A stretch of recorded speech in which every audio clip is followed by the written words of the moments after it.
Hello बच्चा party, स्वागत है एक बार फिर से अपने इस यूट्यूब चैनल पर। आज की क्लास में हम लोग बहुत ही इंपॉर्टेंट सब टॉपिक स्टार्ट करने वाले हैं रेडॉक्स रिएक्शन का। जैसा कि हम लोगों ने लास्ट क्लास में आप लोगों को बताया था कि इस पर्टिकुलर रेडॉक्स रिएक्शन चैप्टर के अंदर हमारे सिर्फ दो ही सब टॉपिक बाकी हैं। एक है हमारे पास टाइट्रेशन और दूसरा है हमारे पास हार्डनेस ऑफ वाटर, राइट। सो आज की क्लास में हम लोग कंप्लीट करेंगे टाइट्रेशन और कौन कौन से तरीके की टाइट्रेशंस होती हैं वो भी हम लोग आज की क्लास में उसको देखेंगे। तो चलिए फिर आज की क्लास को करते हैं हम लोग स्टार्ट। आज हम लोग सीखने जा रहे हैं, उसका नाम है टाइट्रेशन। ठीक है, टाइट्रेशन। सबसे पहला सवाल ये आता है कि टाइट्रेशन कहते किसको है, क्या होता है टाइट्रेशन। तो बेसिकली टाइट्रेशन जो होता है वो क्या है, बेसिकली हमारा एक तरीका है, एक जरिया है क्या निकालने का। तो हमारे पास क्या होता है बच्चा पार्टी, डिफरेंट डिफरेंट टाइप के सॉल्यूशंस होते हैं और नाम सब लोगों ने सुना होगा टाइट्रेशन का लैब्स में, यदि आप लोग गए होंगे तो। ठीक है, उसमें होता क्या है कि यदि मेरे पास दो सॉल्यूशंस हैं और वो दो सॉल्यूशंस में एक सॉल्यूशन का कॉन्सेंट्रेशन हमें पता है और दूसरे सॉल्यूशन के कॉन्सेंट्रेशन को हमें निकालना है विद द हेल्प ऑफ जिस सॉल्यूशन का कॉन्सेंट्रेशन हमें पता है, इस तरीके को हम लोग, इस प्रोसेस को हम लोग टाइट्रेशन कहते हैं। समझ में आ गया। तो सबसे पहले हम लोग यदि इसकी डेफिनेशन लिखें तो इसकी डेफिनेशन क्या लिख सकते हैं, it is the process, it is the process और मेथड कह सकते हो, it is the method to determine, it is the method to determine the concentration, to determine the concentration of of of a of a unknown of a unknown reagent of an unknown of an unknown reagent of an unknown reagent with the help of with the help of with the help of known concentration, with the help of known concentration of किसका, of another reagent. मतलब एक reagent का concentration हमें calculate करना है और एक reagent का कॉन्सेंट्रेशन ऑलरेडी हमें क्वेश्चन में दिया जाएगा। तो इस प्रोसेस को हम लोग क्या बोलेंगे, टाइट्रेशन बोलेंगे, राइट। अब टाइट्रेशन जो होती हैं वो कितने तरीके की होती हैं, तो टाइप्स ऑफ किसका, टाइट्रेशन, टाइप्स ऑफ किसका, टाइट्रेशन। हमें कौन कौन सी टाइट्रेशन पढ़नी होती है वो देखेंगे हम लोग। तो सबसे पहला टाइट्रेशन जो हम लोग देखेंगे बच्चा पार्टी, वो होगा हमारे पास एसिड बेस टाइट्रेशन। ठीक है, कौन सा, एसिड बेस टाइट्रेशन। दूसरा जो टाइट्रेशन आएगा हमारे पास उसको हम देखेंगे, उसका नाम है रेडॉक्स टाइट्रेशन, रेडॉक्स टाइट्रेशन। और ये रेडॉक्स टाइट्रेशन में दो तरीके की टाइट्रेशन अपन लोग देखेंगे, एक होगा मेरे पास किसका, KMnO4 का, और एक होगा मेरे पास किसका, K2Cr2O7। समझ में आया। तीसरा हम लोग जो देखेंगे बच्चों वो होगा हमारे पास आयोडीमेट्रिक टाइट्रेशन, आयोडीमेट्रिक टाइट्रेशन। चौथे पॉइंट की बात करेंगे अपन लोग तो फोर्थ पॉइंट होगा मेरे पास आयोडोमेट्रिक टाइट्रेशन, आयोडोमेट्रिक टाइट्रेशन। पांचवा जो पॉइंट आएगा हमारे पास उसका नाम होगा बेटा बैक टाइट्रेशन। कौन सा, बैक टाइट्रेशन। और एक लास्ट अपने पास होगा, उसका नाम होगा बेटा डबल टाइट्रेशन। क्या नाम होगा, डबल टाइट्रेशन। तो ये है डिस्क्रिप्शन, है ना। आज का जो लेक्चर होगा हमारे पास, इस लेक्चर में हम लोग ये डिफरेंट टाइप ऑफ टाइट्रेशंस के बारे में बात करने वाले हैं। तो इसको स्टार्ट करने से पहले हमें क्या समझना होगा, इसका एक बेसिक थीम समझना होगा कि टाइट्रेशन में होता क्या क्या है, कौन कौन सी चीजें होती हैं। ठीक है, तो मैंने क्या किया, मैं लैब में गया। ठीक है, लैब में गया, मेरे पास दो चीजें थी, एक मेरे पास क्या है, एक वीकर है। ये क्या है मेरे पास, ये मैंने वीकर बोल दिया, राइट। ये क्या आ गया मेरे पास, वीकर आ गया। इस वीकर के अंदर ऑलरेडी मैंने क्या करके रखा हुआ है, एक रिएजेंट डाल दिया है। ये वीकर के अंदर मैंने क्या डाल दिया बच्चा पार्टी, एक रिएजेंट डाल दिया है। इसको अपन लोग एनालाइट से, एनालाइट भी बोलते हैं, क्या बोलते हैं इसको, एनालाइट भी बोलते हैं, या फिर इसी को अपन लोग टाइटर भी बोल सकते हैं। क्या बोल सकते हैं इसी को अपन लोग, टाइटर, या तो टाइटर बोल दो या फिर एनालाइट बोल दो, राइट। अब ये जो एनालाइट होता है या टाइटर है हमारे पास, इसका कॉन्सेंट्रेशन इसका कॉन्सेंट्रेशन हमें नहीं पता होता, इसका कॉन्सेंट्रेशन हम लोगों को नहीं पता होता।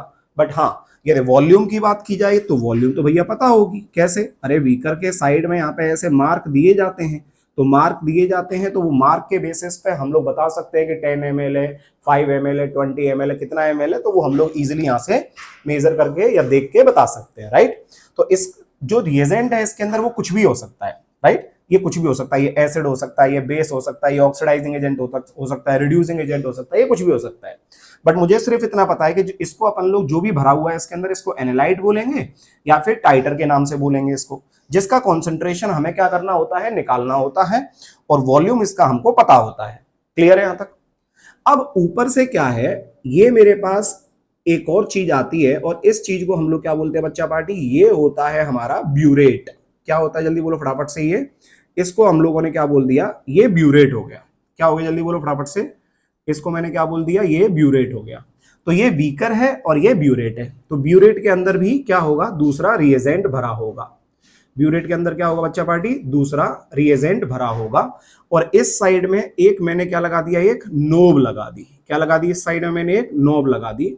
और ये नोब किसका काम करेगी, तो इस नोब को तुम क्या कर सकते हो, ऐसे घुमा के इसके कंट्रोल को कंट्रोल कर सकते हो कि कितना ड्रॉप, कितनी तेजी से डालना है, धीरे धीरे ड्रॉप डालना है, क्या है। और जनरली जो टाइट्रेशन होती हैं उसमें ये जो टाइट्रेशन करते हैं हम लोग, वो ड्रॉप बाइज ड्रॉप करते हैं, मतलब एक एक बूंद डालते हैं। ऐसा नहीं कि इस नॉब को एकदम खोल दिया और निकाल दिया पूरा, नहीं, ड्रॉप बाय ड्रॉप अपन लोग देखते हैं इसके अंदर, ठीक है।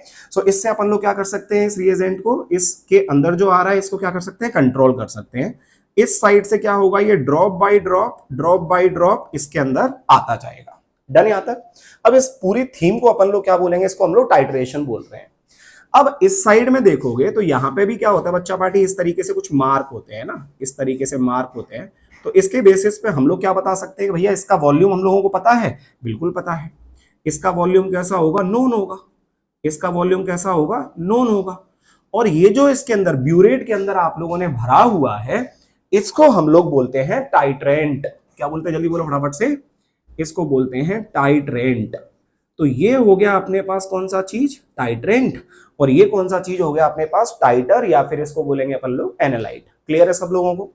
बस इतना समझ लो कि ये जो मेरे पास है इसका कॉन्सेंट्रेशन हमें निकालना होता है, इसका वॉल्यूम पता होता है, इसका हमें वॉल्यूम भी पता है, और साथ में बात करेंगे तो इसका कॉन्सेंट्रेशन भी हमको पता होता है।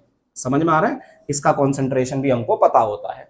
तो इन शॉर्ट, इस रिएजेंट की हेल्प से हमें क्या करना है, इस रिएजेंट के कॉन्सेंट्रेशन को कैलकुलेट करना है। क्लियर है? इस चीज को अपन लोग क्या बोलते हैं, इस प्रोसेस को अपन लोग क्या बोलते हैं, टाइट्रेशन बोलते हैं। क्या बोलते हैं इसको, टाइट्रेशन बोलते हैं। एक सेकंड रुकना।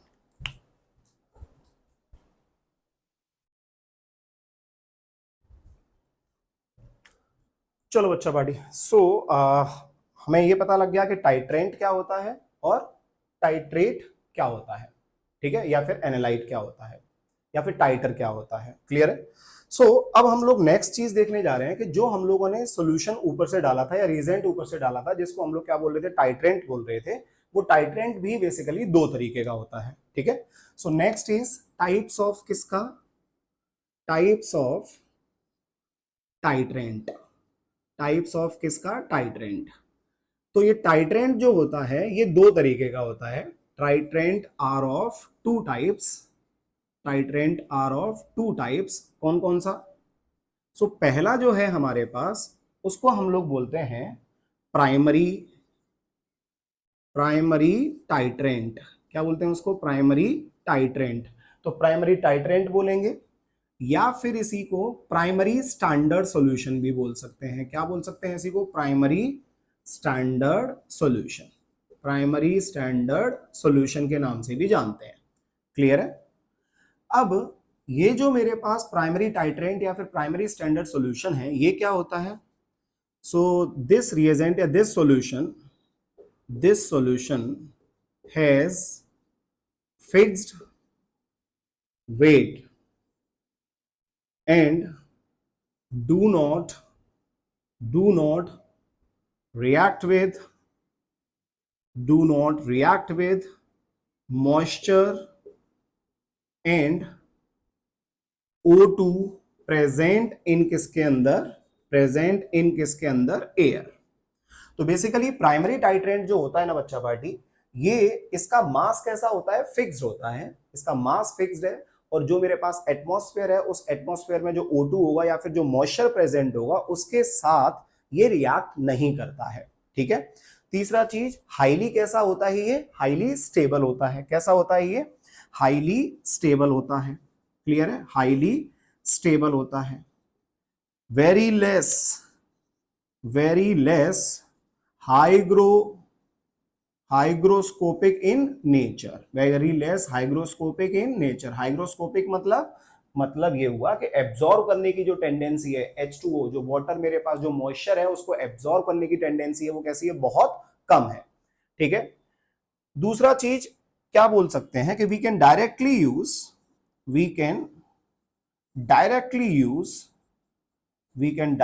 यूज these reagent इन किसके अंदर, फॉर किसके लिए, टाइट्रेशन। मतलब ये जो सॉल्यूशन है, इन सॉल्यूशन को सीधा मार्केट जाओ, मार्केट से सॉल्यूशन लेके आओ, कुछ करने की जरूरत नहीं है, सीधा आप लोग टाइट्रेशन में इसका यूज कर सकते हो। बट ये मार्केट में जब जाओगे आप लोग तो ये थोड़े कॉस्टली होते हैं। कैसे होते हैं, जल्दी बोलो फटाफट से, ये थोड़े कॉस्टली होते हैं। तो इसीलिए हम लोग क्या करते हैं, हम मार्केट जाते हैं और ये प्राइमरी टाइट्रेंट ले लेते हैं, और इस प्राइमरी टाइट्रेंट की हेल्प से अपनी लैब में हम लोग दूसरे टाइट्रेंट बना लेते हैं, जिनको हम लोग क्या बोलते हैं, सेकेंडरी टाइट्रेंट बोलते हैं। क्लियर है। इनकी हेल्प से उनको स्टैंडर्ड बना लेते हैं, और फिर उनको हम लोग क्या कर सकते हैं, लेबोरेटरी में यूज कर सकते हैं। क्लियर है। सो ये बहुत ज्यादा कॉस्टली हैं, हाईली स्टेबल हैं, very less hygroscopic in nature हैं, डायरेक्टली इनको यूज कर सकते हैं, ये मॉइस्चर और O2 के साथ रिएक्ट नहीं करते हैं। ठीक है। एग्जाम्पल की बात करें कि इसके एग्जाम्पल क्या होंगे बच्चा पार्टी, तो इसके एग्जाम्पल मैं यहां पे लिख देता हूं। ठीक है। एग्जाम्पल ऑफ किसका, एग्जाम्पल्स ऑफ प्राइमरी टाइट्रेंट। अब कौन कौन से एग्जाम्पल होंगे इसके, तो बेटा इसमें सबसे पहला आता है मेरे पास, मान लो हाइपो सॉल्यूशन। पहला कौन सा आ गया मेरे पास, हाइपो सॉल्यूशन। इसको स्टैंडर्डाइज करने की जरूरत नहीं है, फॉर्मूला क्या आएगा, Na2S2O3.5H2। अगला आता है बेटा मेरे पास मोर सॉल्ट। कौन सा सॉल्ट आएगा, मोर सॉल्ट। फॉर्मूला क्या होगा इसका, FeSO4.NH4 का whole twice sulphate dot 6H2O, ये आ गया। ठीक है। अगला मेरे पास एग्जांपल आ सकता है AgNO3 का। अगला एग्जाम्पल आ सकता है कॉपर सल्फेट का। अगला एग्जाम्पल आ सकता है आपके पास K2Cr2O7। अगला एग्जाम्पल आ सकता है ऑक्जेलिक एसिड H2C2O4। क्या नाम है इसका, ऑक्जेलिक एसिड। क्लियर है। और एग्जाम्पल लेना है आपको तो एक आ सकता है मेरे पास Na2CO3। और भी एग्जाम्पल हो सकते हैं। सो ये जितने भी मैंने एग्जाम्पल लिखाए हैं, they all are what, they all are known as primary titrant. फिर से सुन लो, प्राइमरी टाइट्रेंट, जो टाइट्रेंट अपन लोग यूज कर रहे थे ऊपर, जिसका कॉन्सेंट्रेशन हमें पता है, और उसकी हेल्प से जो वीकर में हम लोगों ने ले रखा है सॉल्यूशन, जिसका कॉन्सेंट्रेशन निकालना है, तो वो टाइट्रेंट बेसिकली दो तरीके के होते हैं। पहला प्राइमरी टाइट्रेंट है, दूसरा हमारे पास सेकेंडरी टाइट्रेंट है। सेकेंडरी टाइट्रेंट क्या होता है वो मैं अभी आपको बता रहा हूं, बट प्राइमरी टाइट्रेंट की क्या कंडीशंस है, ये कभी भी मेरे पास मॉइस्चर या O2 के साथ रिएक्ट नहीं करता है, हाईली स्टेबल होता है, वेरी लेस हाइग्रोस्कोपिक नेचर है, मतलब ये पानी को एब्जॉर्ब नहीं करता है। We can directly use these reagent for titration. सीधा मार्केट जाओ, लेके आओ, और इनका डायरेक्टली अपन लोग क्या कर सकते हैं, टाइट्रेशन में यूज कर सकते हैं। एग्जाम्पल ये सारे हैं। यदि ये बहुत ज्यादा कॉस्टली नहीं होता तो भाई साहब दुनिया फिर सेकेंडरी स्टैंडर्ड सॉल्यूशन बनाती ही नहीं, फिर तो सीधा मार्केट जाती, ये उठाती और इनसे सीधा डायरेक्ट क्या कर लेती, टाइट्रेशन कर लेती। क्यों, क्योंकि इसमें एरर आने के चांसेस कैसे होते हैं, बहुत कम होंगे। क्यों, अरे जब वो O2 के साथ रिएक्ट नहीं कर रहा, मॉइस्चर को एब्जॉर्ब नहीं कर रहा, तो उसकी प्रॉपर्टी तो सेम ही रहेंगी, तो वहां से जो रिजल्ट आएंगे वो रिजल्ट भी कैसे होंगे, एक्यूरेट होंगे। क्लियर है सबको। चलो, तो इसके अंदर यदि हम लोग रिजल्ट की बात करें तो रिजल्ट की जो एक्यूरेसी होती है वो कैसी होती है, सबसे ज्यादा होती है। दूसरे टाइप के जो हमारे पास आएंगे बच्चा पार्टी, उनको बोलेंगे सेकेंडरी टाइट्रेंट। तो इसको मिटा देते हैं और आगे बढ़ते हैं। ठीक है। So next is what, secondary titrant. Next is what, secondary titrant. मैं इसको मिटा देता हूं, है ना। Next is what, secondary titrant. देखो क्या होता है secondary titrant. Secondary secondary titrant. Secondary titrant जो होते हैं बेटा, reagent which does not have fixed weight। अब वो O2 और मॉइस्चर के साथ रिएक्ट नहीं करते हैं, बट ये क्या करते हैं, ये बेसिकली जो नेचर है, नेचर में O2 प्रेजेंट होगा, नेचर में मेरे पास क्या प्रेजेंट होगा, मॉइस्चर प्रेजेंट होगा, उसको क्या कर लेते हैं बेटा, एब्जॉर्ब कर लेते हैं, या फिर O2 के साथ क्या कर जाते हैं, ये रिएक्ट कर जाते हैं। क्या कर जाते हैं, ये रिएक्ट कर जाते हैं। तो इनको क्या करना पड़ेगा, इनको पहले स्टैंडर्डाइज करना पड़ेगा बिफोर टाइट्रेशन। जब आप टाइट्रेशन करने जा रहे हो तो इन चीजों को पहले क्या करना पड़ेगा, स्टैंडर्डाइज करना पड़ेगा, तभी आप टाइट्रेशन कर पाओगे। इनको आप डायरेक्टली यूज नहीं कर सकते हो टाइट्रेशंस में। क्लियर है? सो दे आर कैसे होंगे, लेस स्टेबल होंगे। दे आर कैसे होते हैं, लेस स्टेबल होते हैं। नेक्स्ट पॉइंट की बात करें तो they are highly hygroscopic in nature। They are highly hygroscopic in nature। Next, they need to be standardized। They need to be standardized before titration। They need to be standardized before titration। ठीक है? Example की बात करें तो इसके example कौन कौन से आएंगे, तो एग्जाम्पल में बेटा KOH बोल सकते हैं, NaOH बोल सकते हैं, HCl बोल सकते हैं, I2 बोल सकते हैं, KMnO4 बोल सकते हैं। So these are the few examples of किसके, सेकेंडरी टाइट्रेंट। तो उम्मीद है आपको इतना समझ में आ गया होगा कि प्राइमरी टाइट्रेंट कौन से होते हैं और सेकेंडरी टाइट्रेंट किसको कहते हैं और उनके क्या क्या एग्जांपल्स हैं। क्लियर है?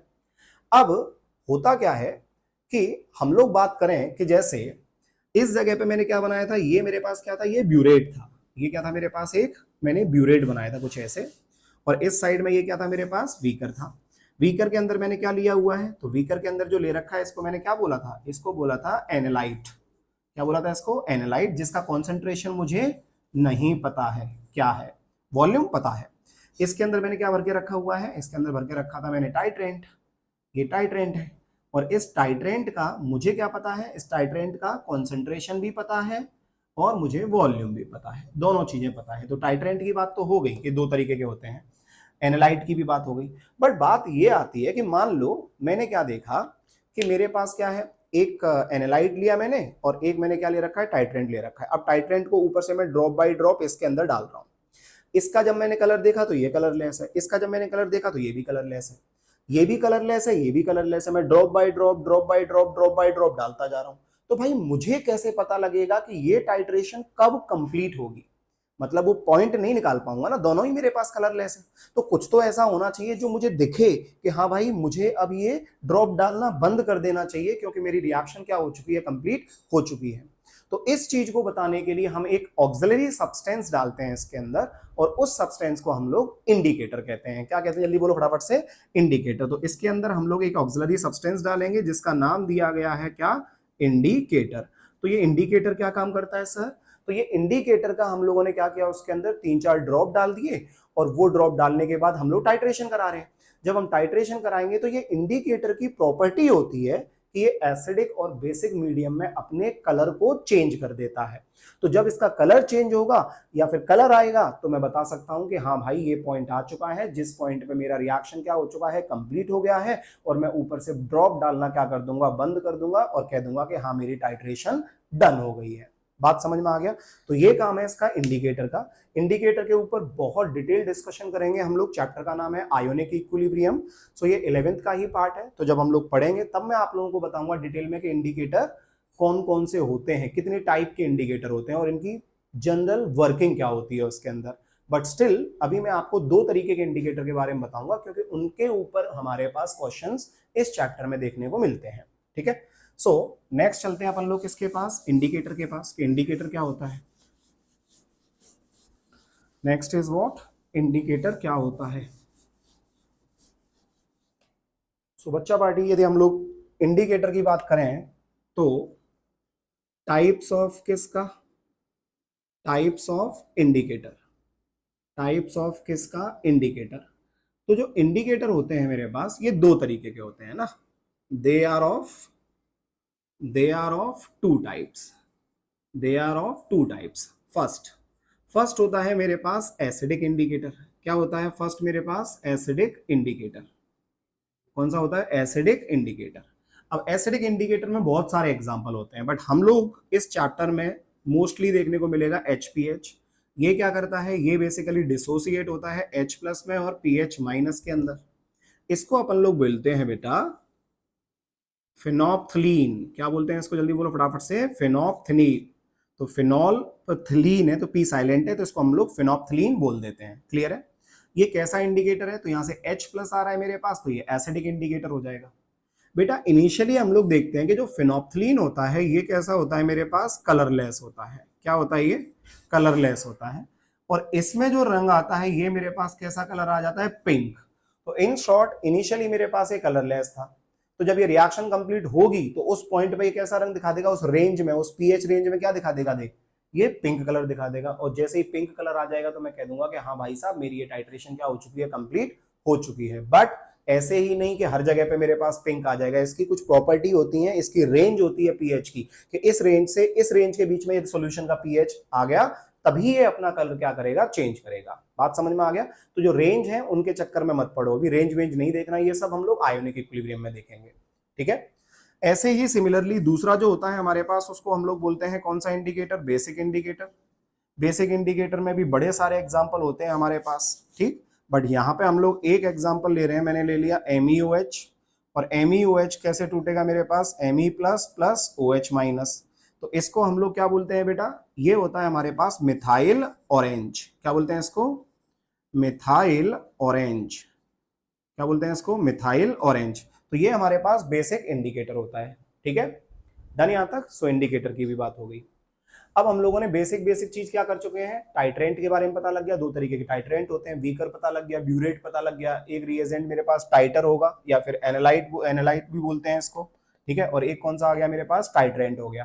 ठीक है, और इसी को अपन लोग टाइट्रेट भी बोल देते हैं। टाइट्रेट बोल दो, टाइटर बोल दो, या एनालाइट बोल दो, कुछ भी बोल सकते हैं ना। टाइटर भी बोल सकते हो, टाइट्रेट भी बोल सकते हो, टाइट्रेट भी बोल सकते हो, और एनालाइट भी बोल सकते हो, और इसको टाइट्रेंट बोलते हैं बस। ठीक है, अगला चीज मैं बात करूं इसके अंदर तो वो आता है मेरे पास कौन सा बेटा? इक्विवेलेंस पॉइंट आता है एक।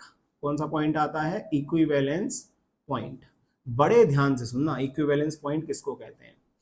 इक्विवेलेंस पॉइंट टाइट्रेशन के अंदर बहुत इंपॉर्टेंट है, और यदि ये समझ गए तो भाई साहब आपके जो क्वेश्चंस होंगे चाहे टाइट्रेशन कौन सी भी हो आप इजीली समझ जाओगे। तो बड़े ध्यान से सुनना, मैं क्या कर रहा हूं? टाइट्रेंट को ऊपर से ड्रॉप बाय ड्रॉप डाल रहा हूं, राइट? नीचे मेरे पास कौन सी चीज है? नीचे मेरे पास टाइटर है। अब इक्विवेलेंस पॉइंट उस पॉइंट को कहते हैं जिस पॉइंट पे मिली इक्विवेलेंट्स ऑफ किसके? टाइट्रेंट के, और मिली इक्विवेलेंट ऑफ किसके? एनालाइट के या फिर टाइटर के, ये दोनों क्या हो जाएं? बराबर हो जाएं। किसके अंदर? सॉल्यूशन के अंदर।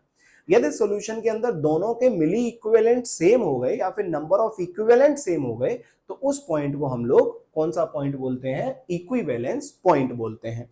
तो कैसे डिफाइन करेंगे इसको अपन लोग? At this point number of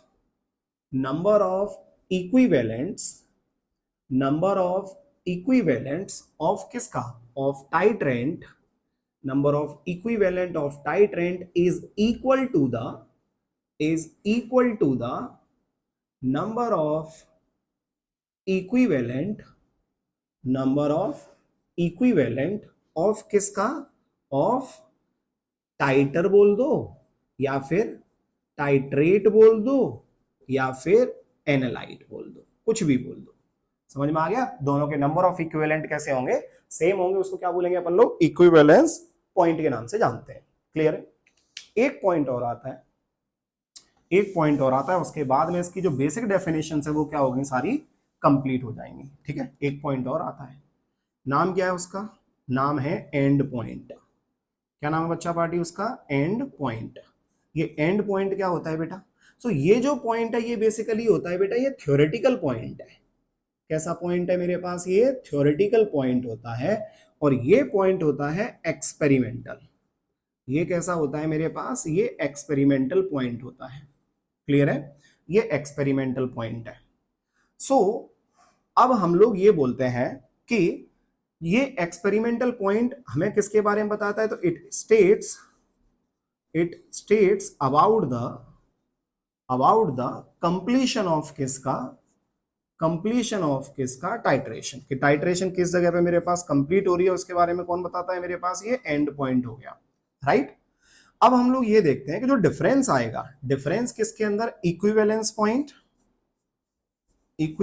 point और दूसरा कौन सा बच्चा पार्टी, एंड पॉइंट।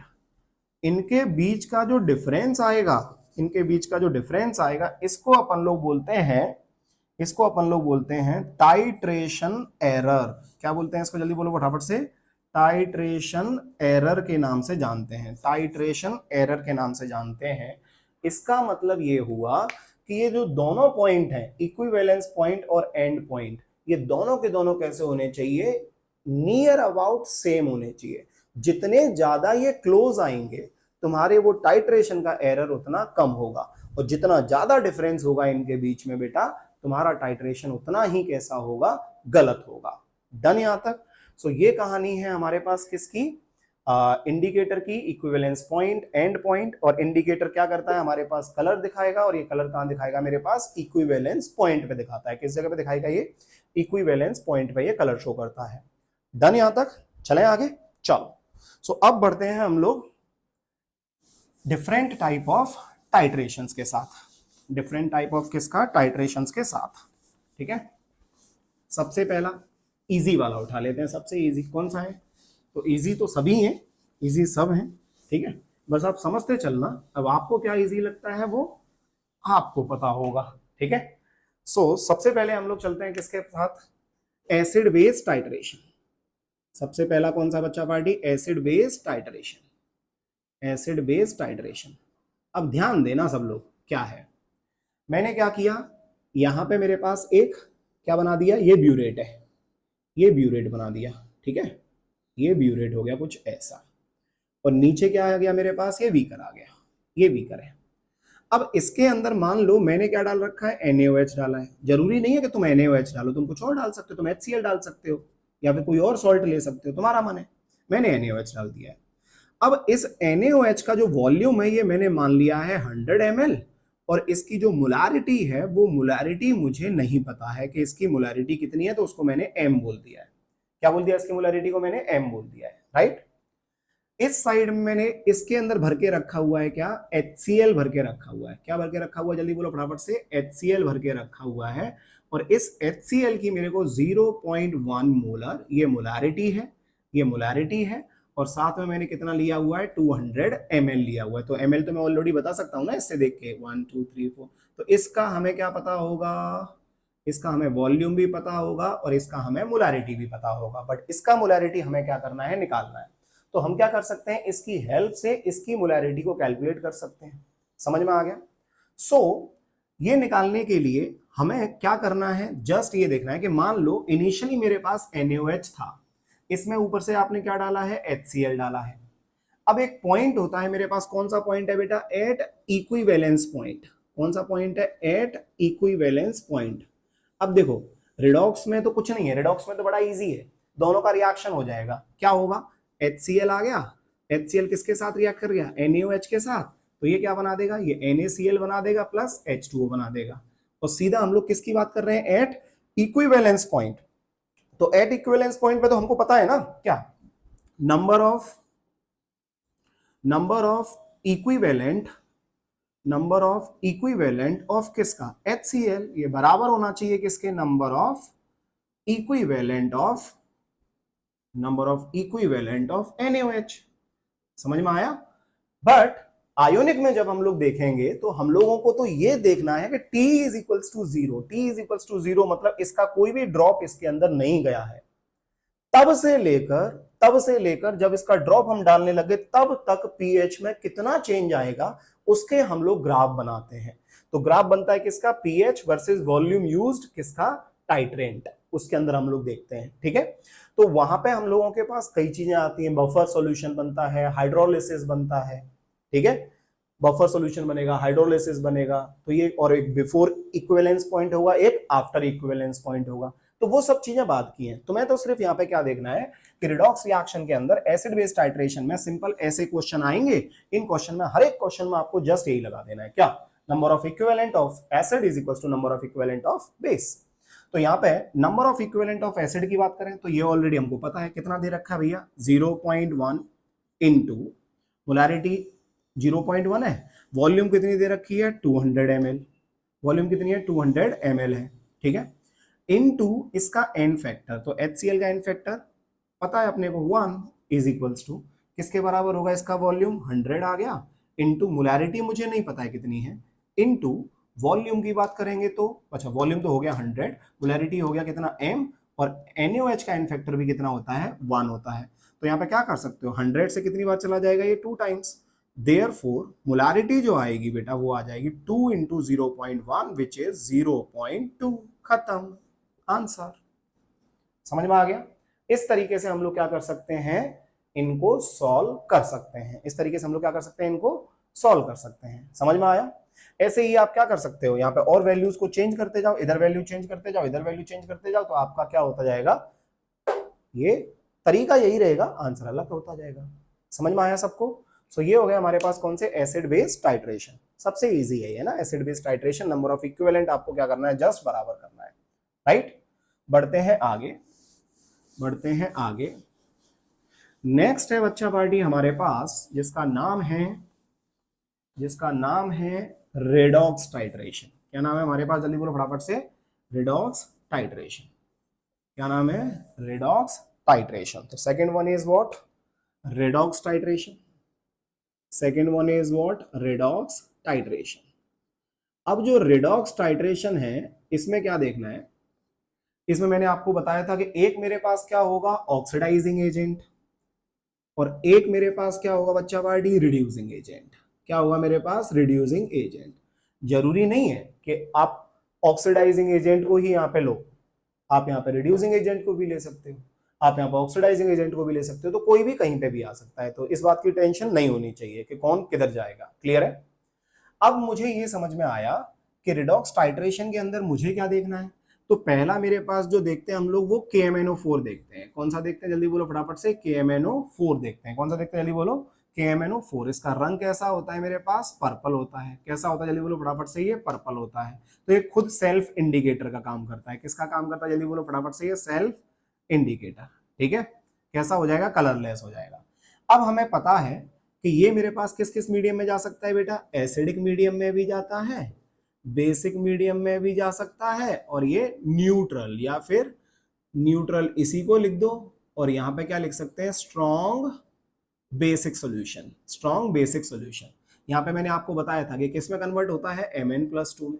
यहाँ पे किस में कन्वर्ट होता था, ये MnO2 में, which is in +4 oxidation state. और यहाँ पे क्या बनाता था, ये K2MnO4, K2MnO4 जो कि किसमें है, +6 ऑक्सीडेशन स्टेट में। ये क्यों बता रहा हूं, जस्ट एन फैक्टर के लिए। तो इसका एन फैक्टर का वैल्यू कितना आएगा यहाँ पे, तो इसका एन फैक्टर आता है 5। कैसे, +7 से +2 कितने का चेंज, 5, +7 से +4 कितने का चेंज, तो ये आ जाएगा 3, और ये +7 से +6 कितने का चेंज आ जाएगा मेरे पास, ये 1। क्लियर है। तो ये मेरे पास क्या आ गए, इसके एन फैक्टर आ गए। अब होगा क्या, तो यहां पे मैं क्या कर रहा हूं, एक मेरे पास ऑक्सीडाइजिंग एजेंट आएगा और एक मेरे पास कौन सा होगा, रिड्यूसिंग एजेंट होगा। क्लियर है। तो मैंने क्या किया, KMnO4 ये लिया, तो यहाँ पे K को हटा दिया, तो मेरे पास क्या आ गया, MnO4- आ गया। ये मेरे पास एग्जाम्पल आ गया इसका। अब MnO4- जो है ये +7 में है। मान लो मेरे पास कौन सा मीडियम आ गया, ये एसिडिक मीडियम आ गया। तो एसिडिक मीडियम में किसमें कन्वर्ट हो जाएगा, Mn+2 में कन्वर्ट हो जाएगा, राइट। तो इसका क्या हो रहा है, रिडक्शन। यदि इसका रिडक्शन हो रहा है तो सामने वाले का क्या होगा, ऑक्सीडेशन। तो ये बंदा जो होता है ये क्या होता है, ये ऑक्सीडाइजिंग एजेंट है। कौन सा है ये, ऑक्सीडाइजिंग एजेंट। तो ये ऑक्सीडाइजिंग एजेंट किसके साथ रिएक्ट करेगा, किसी भी रिड्यूसिंग एजेंट के साथ रिएक्ट कर जाएगा। किसके साथ रिएक्ट करेगा, रिड्यूसिंग एजेंट के साथ रिएक्ट करेगा। तो ये रिड्यूसिंग एजेंट क्या बनाएगा, इसका ऑक्सीडाइज्ड प्रोडक्ट बनेगा। क्या बनेगा यहाँ पे, ऑक्सीडाइज्ड प्रोडक्ट बनेगा। तो ये हमारे पास जनरल रिएक्शन है। अब इसका एक एग्जांपल ले लेते हैं, बड़े ध्यान से सुनना। क्या एग्जांपल ले सकते हैं अपन लोग इसका, कि मान लो मेरे पास एक रिएक्शन है, MnO4- है, MnO4- है। ये MnO4 माइनस को मैंने रिएक्ट करा दिया है, किसके साथ रिएक्ट करा दिया, मान लो यहां पे ले लिया है मैंने KI ले लिया है, क्या ले लिया जल्दी बोलो फटाफट से, KI ले लिया है। किस मीडियम में लिया है, एसिडिक मीडियम में लिया है। अब ये एसिडिक मीडियम में मैंने यहाँ पे ले रखा है, तो ये क्या होगा बेटा, ये Mn जो है ये किस में कन्वर्ट हो गया, Mn+2 में कन्वर्ट हो गया। साथ में ये KI जो I माइनस है ये किस में कन्वर्ट हो गया, ये I2 में कन्वर्ट हो गया। तो आपको साफ साफ दिख रहा है कि ये +7 से कहां पे जा रहा है, ये गया +2 में, जिसका क्या हुआ इसका हुआ रिडक्शन, इसका क्या हुआ रिडक्शन। और ये -1 से कहां पे गया 0, तो इसका क्या हुआ, इसका ऑक्सीडेशन हुआ। तो किसने ऑक्सीडेशन कराया, आयोडीन का, MnO4 माइनस ने, इसीलिए ये क्या हो गया ऑक्सीडाइजिंग एजेंट। और ये जो I माइनस है इसका क्या हुआ, ऑक्सीडेशन इसने कराया, लेकिन इसका क्या क्या हुआ है, रिडक्शन वो किसने कराया, इसने। तो ये बंदा क्या हो जाएगा, ये रिड्यूसिंग एजेंट हो जाएगा। तो एक ऑक्सीडाइजिंग एजेंट हो गया और एक कौन सा हो गया मेरे पास, रिड्यूसिंग एजेंट। अब करना क्या है, कुछ नहीं, बस एक ही काम करना है, क्या, number of equivalents, number of किसका, equivalents, number of equivalents of किसका, ऑफ MnO4 माइनस, ये बराबर होगा किसके, number of equivalents, number of equivalents of किसका, KI। बस दोनों के इक्विवेलेंट सेम करने, हर जगह पे आपको यही करना है, नंबर ऑफ इक्विवेलेंट सेम करने हैं, आपके आंसर आते जाएंगे। अब इसके अंदर आप लोग एक चीज समझने की कोशिश करना कि यहां पे जो एसिडिक मीडियम है, यहां पे जो एसिडिक मीडियम है, इसको मिटा देता हूं, है ना।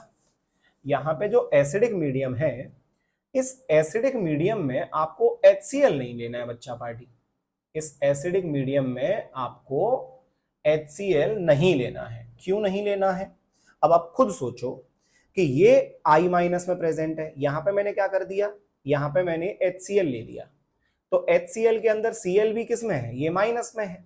यदि ये भी माइनस में प्रेजेंट है तो क्या कुछ अमाउंट MnO4 माइनस का इस Cl माइनस को कन्वर्ट करके Cl2 नहीं बना देगा, बिल्कुल बना देगा यार, बिल्कुल बना देगा। HCl जो होगा इसमें जो Cl होगा वो Cl2 बन जाएगा, जिस तरीके से I माइनस I2 बन रहा है वैसे Cl माइनस Cl2 बन जाएगा। तो अब जो टाइट्रेशन में हमारे पास जो वैल्यू आएगी, जो रिजल्ट आएगा, वो रिजल्ट कैसा होगा, गलत। क्यों, क्योंकि हम तो क्या निकाल रहे थे कि कितना वॉल्यूम ऑक्यूपाइड होगा या कितना वॉल्यूम चाहिए होगा MnO4 माइनस का टू कंप्लीटली रिएक्ट विद किसके साथ, इस रिड्यूसिंग एजेंट के साथ। बट कुछ अमाउंट तो किस में चला जाएगा, इस Cl माइनस को Cl2 में कन्वर्ट कर देगा ये, तो कुछ अमाउंट इसमें चला गया। तो अब जो टाइट्रेशन की वैल्यूज आएंगी वो कैसी आएंगी, गलत आएंगी। तो इस जगह पे हम लोग इसको नहीं ले सकते, क्लियर है। सिमिलरली इसी एसिडिक मीडियम के अंदर हम लोग एक चीज और नहीं ले सकते, जिसका नाम क्या है, HNO3 भी नहीं ले सकते। अब क्यों नहीं ले सकते HNO3, तो समझो ध्यान से। HNO3 के अंदर जब हम लोग देखते हैं तो HNO3 के अंदर इसका जो ऑक्सीडेशन स्टेट है वो कितना दे रखा है मेरे पास, +5 दिया हुआ है। और +5 जो होता है बच्चा पार्टी नाइट्रोजन के अंदर, ये इसका मैक्सिमम ऑक्सीडेशन स्टेट है। इसका मैक्सिमम ऑक्सीडेशन स्टेट है, तो ये बंदा जो होगा ये अपने ऑक्सीडेशन स्टेट को सिर्फ रिड्यूस कर सकता है, ऑक्सीडाइज नहीं कर सकता है। तो ये कैसा होगा, स्ट्रॉन्गेस्ट, स्ट्रॉन्गेस्ट, स्ट्रॉन्गेस्ट, खुद को रिड्यूस, सामने वाले को ऑक्सीडाइज, तो क्या बोल देंगे इसको, स्ट्रॉन्गेस्ट ऑक्सीडाइजिंग एजेंट। क्या बोल देंगे इसको, स्ट्रॉन्गेस्ट ऑक्सीडाइजिंग एजेंट। तो ये स्ट्रॉन्गेस्ट ऑक्सीडाइजिंग एजेंट है। तो यदि मैंने HNO3 यहां पे यूज कर लिया, तो अब तुम खुद देखना, ये बंदा कैसा था मेरे पास, ये मेरे पास कैसा है, ये ऑक्सीडाइजिंग एजेंट है, ये कैसा है, ऑक्सीडाइजिंग एजेंट है। ये कैसा है, ये भी ऑक्सीडाइजिंग एजेंट है। तो ये HNO3 जो होगा, यदि ये भी स्ट्रॉन्गेस्ट ऑक्सीडाइजिंग एजेंट है और ये भी स्ट्रॉन्गेस्ट ऑक्सीडाइजिंग एजेंट है, तो जो सिर्फ पहले MnO4 माइनस का वॉल्यूम रिएक्ट कर रहा था इस KI के साथ, अब कुछ अमाउंट इस एसिड का भी रिस्पॉन्सिबल होगा इस I माइनस को I2 बनाने में। बात समझ में आ रही कि नहीं आ रही, इस I माइनस को I2 बनाने में कुछ अमाउंट इसका भी रिस्पॉन्सिबल होगा। तो ये भी इन्वॉल्व होने लग गया रिएक्शन के अंदर, तो फिर दोबारा से जो रिजल्ट आने वाले हैं वो भी कैसे होंगे, गलत होंगे भाई, वो भी कैसे होंगे, गलत होंगे। तो इसीलिए अपन लोग इसका भी यूज नहीं करते हैं। तो आप याद रखना, इन दोनों का हम लोग इन रिएक्शंस के अंदर, इन टाइट्रेशंस के अंदर इसका यूज हमें नहीं करना है। क्लियर है यहां तक, चलो बढ़ते हैं आगे। तो जिस तरीके से रिडॉक्स टाइट्रेशन में KMnO4 आया, ऐसे ही हम लोगों के साथ किसको देखना है बेटा, K2Cr2O7, ऐसे K2Cr2O7 आएगा।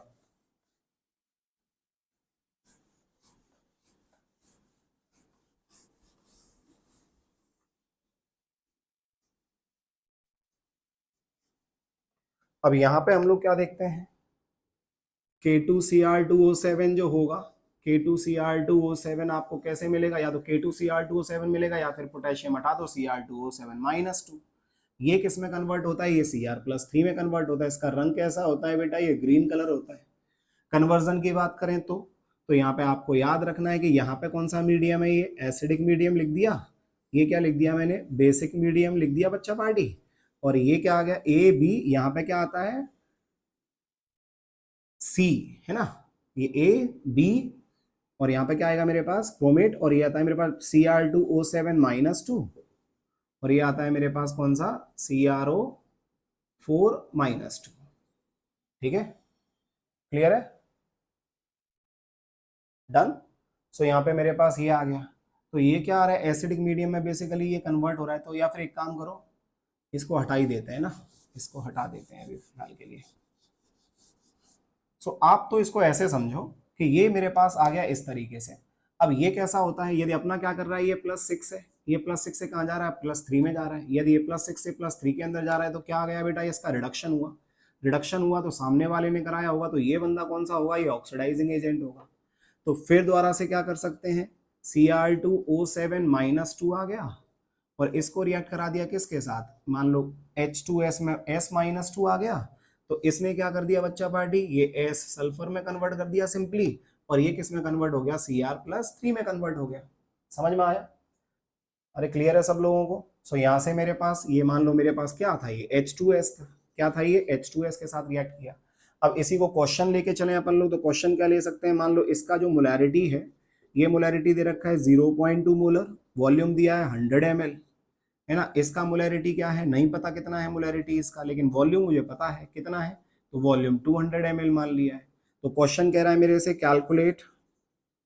Calculate volume of H2S required for the completion of complete neutralization of किसका बच्चा पार्टी, ऑफ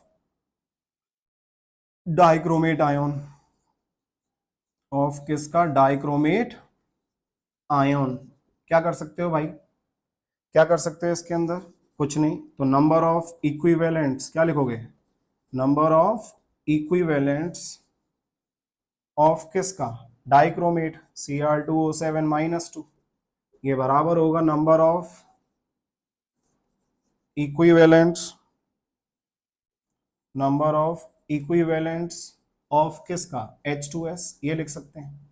अब इसको सॉल्व कैसे करेंगे, तो इसको सॉल्व करने के लिए यहाँ पे देखेंगे, तो बेटा इस जगह पे S जो है, ये सल्फर जो है, ये किस ऑक्सीडेशन स्टेट में है, ये -2 में है। ये -2 से कहाँ पहुंचा, सल्फर 0 में पहुंचा, कितने का चेंज आया, 2 का चेंज आया। यहाँ पे ये किस में है, ये +6 में है, +6 से कहाँ पे पहुंचा, ये +3 पहुंचा, कितने का चेंज आया, 3 का चेंज आया। कितने आइटम इस साइड में, 2, तो एन फैक्टर हमको पता है कि इसका एन फैक्टर कितना आ जाएगा, 3 × 2 6, ये सब पढ़ा चुका हूं मैं, है ना।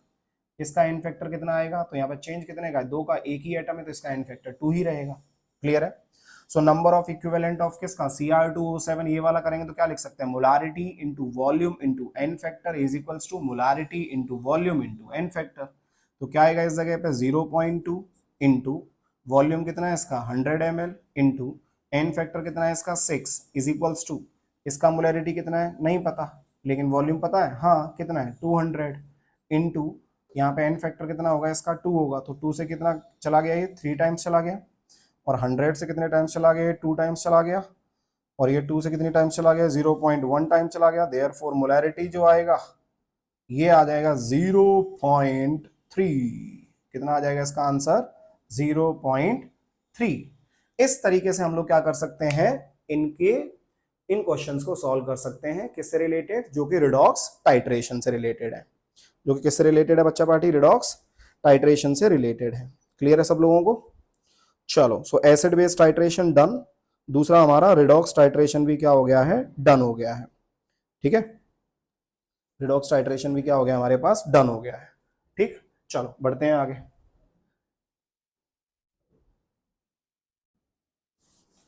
अब जब तुम लोग डी एंड एफ ब्लॉक पढ़ोगे तो डी एंड एफ ब्लॉक के अंदर भी क्या होगा, इस चीज का यूज आता है। और यदि तुम चाहो तो उसको अपन लोग कैसे लिख सकते हैं, तो जो मैंने बोला था ना कि थोड़ी देर बाद लिखते हैं, तो वो रिएक्शन अपन लोग यहाँ पे लिख सकते हैं। कैसे? तो जो मेरे पास रिएक्शन था, मैंने क्या बोला था, ऊपर क्या लेना था अपन लोगों को, एसिडिक मीडियम लेना था, नीचे क्या लेना था अपन लोगों को, बेसिक मीडियम लेना था। तो याद रखना कि ये मेरे पास डाइक्रोमेट जो होता है Cr2O7-2, ये बेसिकली किस में कन्वर्ट होता है बच्चा पार्टी, ये CrO4-2 में कन्वर्ट होता है। किस में कन्वर्ट होता है ये, CrO4-2। ठीक है, तो इसका रंग कैसा होता है, इसका ऑरेंज रेड होता है। कैसा कलर होता है, ऑरेंज रेड। जैसे KMnO4 का कैसा था, पर्पल, और इसका कैसा होता है मेरे पास, येलो। कैसा होता है ये, येलो। तो ये कौन सा चीज है मेरे पास, क्रोमेट है। इसको क्या बोलते हैं, क्रोमेट आयन। ठीक है, और ये कौन सा होता है बेटा, इसको बोलते हैं अपन लोग dichromate ion. Dichromate ion, clear है, इसको क्या बोलते हैं अपन लोग, डाइक्रोमेट आयन। डन, यहां तक समझ में आ गया अच्छे से, क्लियर है। चलो, सो ये दो चीजें हमारे पास कंप्लीट हो चुकी हैं। अब हम लोग बढ़ते हैं आगे, और किसके साथ बढ़ेंगे बच्चा पार्टी, सो ये डन, ये डन, ये डन। चलो नेक्स्ट बढ़ते हैं अपन लोग अगली वाली टाइट्रेशन। टाइट्रेशन नंबर कौन सा है अपने पास, 3। और कौन सा है टाइट्रेशन देखेंगे। अच्छा, इसके ऊपर एक दो क्वेश्चन और कर लेते हैं ना, एक दो क्वेश्चन और कर लेते हैं। सो क्वेश्चन करते हैं अपन लोग कहाँ से, नरेंद्र अवस्थी से। किससे करते हैं, नरेंद्र अवस्थी से क्वेश्चन सॉल्व कर लेते हैं इसका एक दो। चलो, जैसे कि आपके पास एक क्वेश्चन है,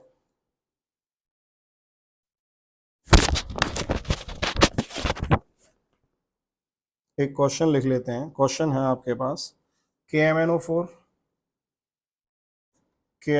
reacts with oxalic acid। KMnO4 reacts with किसके साथ, या एक काम करो ना, पूरा लिखने की जरूरत नहीं है, सिंपल ऐसे ही समझ लो क्या क्वेश्चन दे रखा है ना, नहीं तो पूरा लिखना पड़ेगा।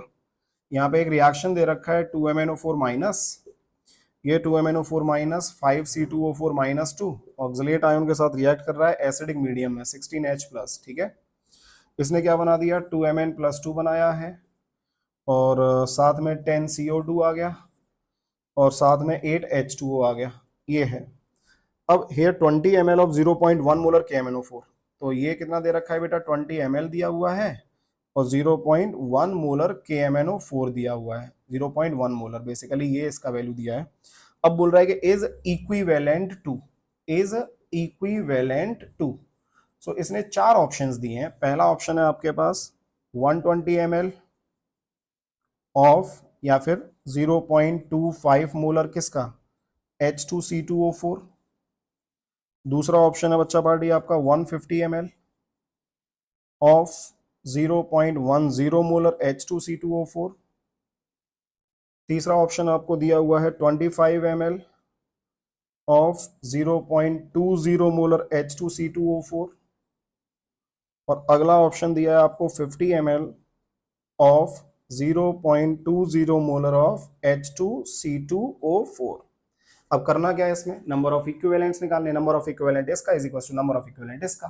तो सॉल्व कैसे करेंगे इसको, देखो ध्यान से। तो यहाँ पे मैंने क्या किया, नंबर ऑफ इक्विवेलेंट इसका is equal to number of equivalent इसका। तो कितना दे रखा है 20 ml, तो 20 इंटू कितना आ गया 0.1 मोलर दे रखा है, इंटू n फैक्टर, ये कितने में +7, ये कितने में +2, कितने का चेंज 5 का, तो n फैक्टर कितना आ गया 5 इज इक्वल्स टू, इस जगह पे बात करेंगे तो 2 4 जा 8, 8 में से 2 गया तो 6 डिवाइडेड बाई 2 3, 3 से कहाँ जा रहा है ये 4 जा रहा है, तो कितने का चेंज आएगा इसके अंदर 1 का। एटम कितने हैं 2, तो 2 इंटू 1 2, तो इसका n फैक्टर कितना आएगा 2 आएगा, तो 2 इंटू मोलारिटी पता नहीं क्या है, वॉल्यूम नहीं पता क्या है, तो m इंटू वी को एज इट इज रहने दो।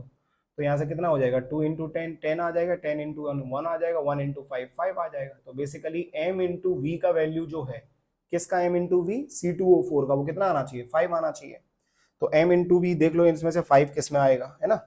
तो यहाँ पे 120 इंटू 0.25 करोगे तो 5 नहीं आएगा, 25 इंटू 0.2 करोगे तो 25 दूनी 50, बस यही होगा आंसर, है ना, सी।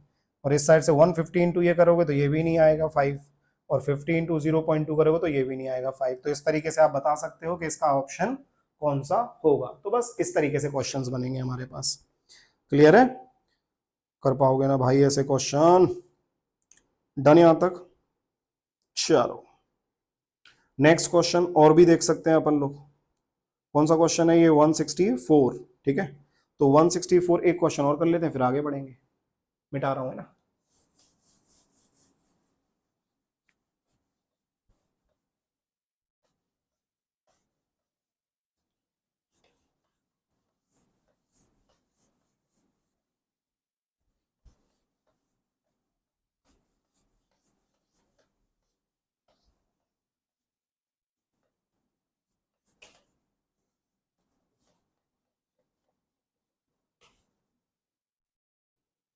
सो क्वेश्चन है मेरे पास,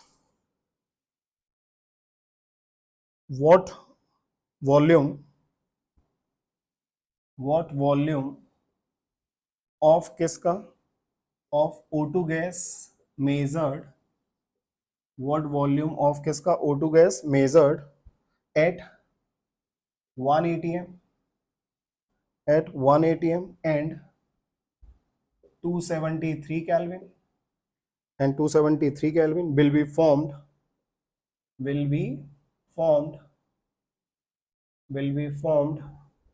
by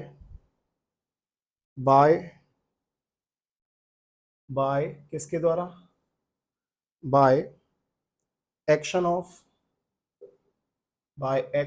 किसका 100 ml of 0.5 normal KMnO4, 0.5 normal KMnO4 on hydrogen peroxide, on किसके ऊपर, hydrogen peroxide in an acidic solution, ठीक है। अब बोल रहा है एक रिएक्शन इसने दी हुई है, रिएक्शन क्या है मेरे पास, KMnO4 प्लस H2SO4, ये H2SO4 जस्ट इसका मीडियम प्रोवाइड कर रहा है, ठीक है। ये H2O2 आ गया, इसके साथ क्या बना दिया इसने, K2SO4, इस साइड से क्या बन जाएगा, MnSO4 बन जाएगा, प्लस ये O2 बना देगा, साथ में H2, ठीक है। ये रिएक्शन हो गई। अब इसने ऑप्शन दिए हुए हैं बच्चा पार्टी, 0.12 लीटर, दूसरा ऑप्शन दिया है इसने 0.028 लीटर, तीसरा ऑप्शन दिया है इसने कितना, 0.56 लीटर, और चौथा ऑप्शन दिया है इसने कौन सा, 1.12 लीटर, 1.12 लीटर, ठीक है। तो अब अपन लोगों को करना क्या है, कुछ नहीं करना है इस क्वेश्चन में। मेरे को क्या क्या दे रखा है, इस KMnO4 का बेसिकली नॉर्मेलिटी दिया है और वॉल्यूम दिया हुआ है, ठीक है। तो हम लोग क्या कर सकते हैं, यहां से जस्ट बोल सकते हैं नंबर ऑफ इक्विवेलेंट ऑफ किसका KMnO4, ये बराबर होना चाहिए नंबर ऑफ इक्विवेलेंट ऑफ किसका O2, ठीक है। अब इस रिएक्शन को यदि अपन लोग देखें, तो बेटा KMnO4 जो है मेरे पास, ये MnO4 जो होगा मेरे पास, ये बेसिकली कैसे एसिडिक मीडियम में किसमें कन्वर्ट होता है, Mn+2 में, साथ में क्या आएगा 4H2O आ जाएगा, इस साइड में क्या आ जाता है 8H+ आ जाता है, और साथ में कितने आते हैं 5 इलेक्ट्रॉन आते हैं, सही है। अब H2O2 की बात करेंगे तो H2O2 कैसे टूटता है मेरे पास, तो ये आ जाएगा मेरे पास, यहाँ पे O2 बना रहा है ना, तो ये O2 आ गया तो बैलेंस हो गया, साथ में 2H+ आ गया, साथ में कितने इलेक्ट्रॉन आ जाएंगे 2 इलेक्ट्रॉन। अब दोनों साइड में देखोगे तो ये इसमें 2 इलेक्ट्रॉन है, इसमें 5 इलेक्ट्रॉन है, तो इलेक्ट्रॉन क्या करना पड़ेगा, बैलेंस करना पड़ेगा। तो यहाँ पे मैं क्या कर रहा हूँ, इस जगह पे मेरे पास 2 का मल्टीप्लाई कर दो तो 2 5 जा कितना हो गया 10, ये 10 इलेक्ट्रॉन हो गया, 2 8 जा ये 16 हो गया, 2 1 जा 2 हो गया, सही है। ये भी 2 1 जा 2 हो गया, और 2 4 जा कितना हो गया 8 हो गया, सही है। इस साइड में कितने का मल्टीप्लाई करना है 5 का, तो ये 5 हो गया, ये भी 5 हो गया, ये 5 2 जा कितना हो गया 10, और ये 5 2 जा कितना हो गया 10।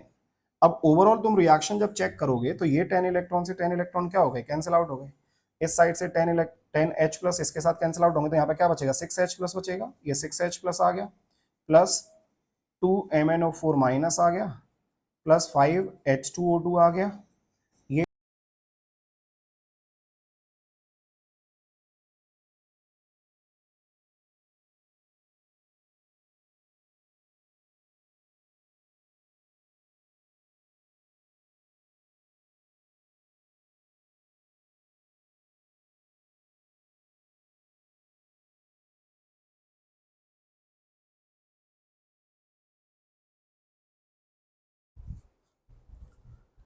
हाँ बच्चा पार्टी। इसमें ये रिएक्शन हम लोगों ने क्या कर ली, बैलेंस कर ली, राइट।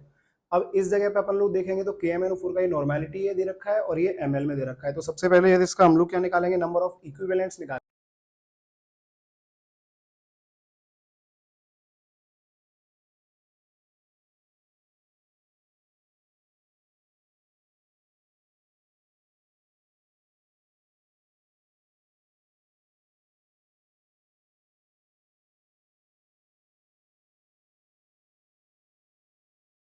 इक्विवेलेंट्स जो है 0.05, ये किसके बराबर होगा, moles into n factor, moles into n factor के बराबर हो जाएगा। अब एन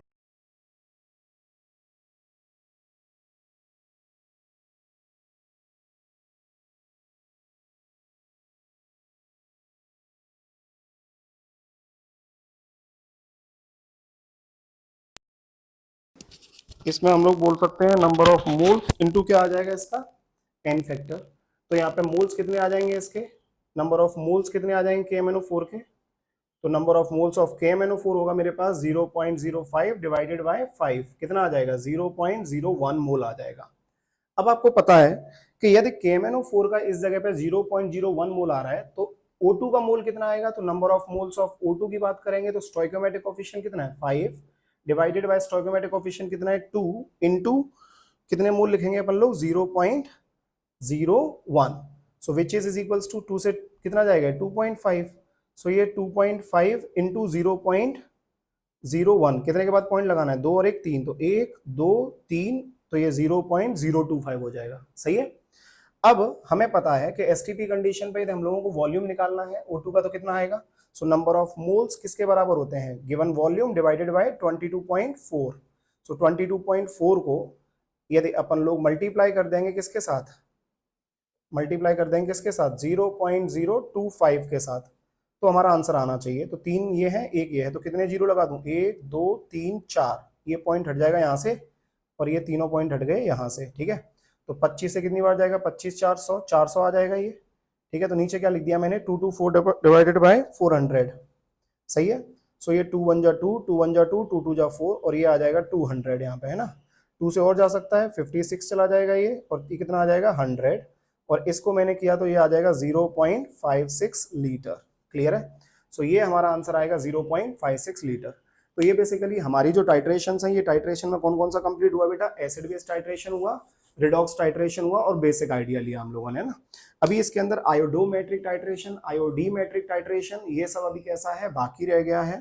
तो ये सब हम लोग देखेंगे अगली क्लास में, क्योंकि अभी इसमें अच्छे से रिकॉर्ड नहीं हो रहा है, ठीक है। सो अगली क्लास में इसको अपन लोग क्या करते हैं, कंप्लीट करते हैं। तो उम्मीद है आप लोगों को ये क्लास अच्छे से समझ में आई होगी, एक बेसिक आइडिया लगा होगा आप लोगों को टाइट्रेशन का कि कौन कौन सी टाइट्रेशन हमारे पास होती हैं, क्लियर है सब लोगों को। सो बस क्वेश्चन सॉल्व करिए इसके ऊपर, अच्छे से समझिए इसको क्या है, कुछ नहीं समझ में आता है तो पीछे जाके फिर दोबारा से इस पर्टिकुलर वीडियो को देखिए और इसके ऊपर क्वेश्चन सॉल्व करिए। एक लास्ट जो था मेरे पास पोटेशियम डाइक्रोमेट वाला, तो पोटेशियम डाइक्रोमेट के लिए जस्ट याद रखो कि कॉन्सेप्ट याद रखना है, जस्ट ABCD, बस ये याद रखना है ना, ABCD। तो मैंने गलती से वहां पे क्या लिख दिया था उसमें, ABCD में यहाँ पे क्रोमेट आ जाएगा और ये कौन सा होगा मेरे पास, डाइक्रोमेट, ये क्रोमेट और ये डाइक्रोमेट। तो ये किस मीडियम में होगा, एसिडिक मीडियम में, और ये किस मीडियम में होगा, बेसिक मीडियम में। तो एसिडिक मीडियम में क्रोमेट किस में कन्वर्ट होता है, डाइक्रोमेट में। थोड़ा साफ साफ लिख देता हूँ, है ना, एक सेकेंड इधर लिख देता हूँ।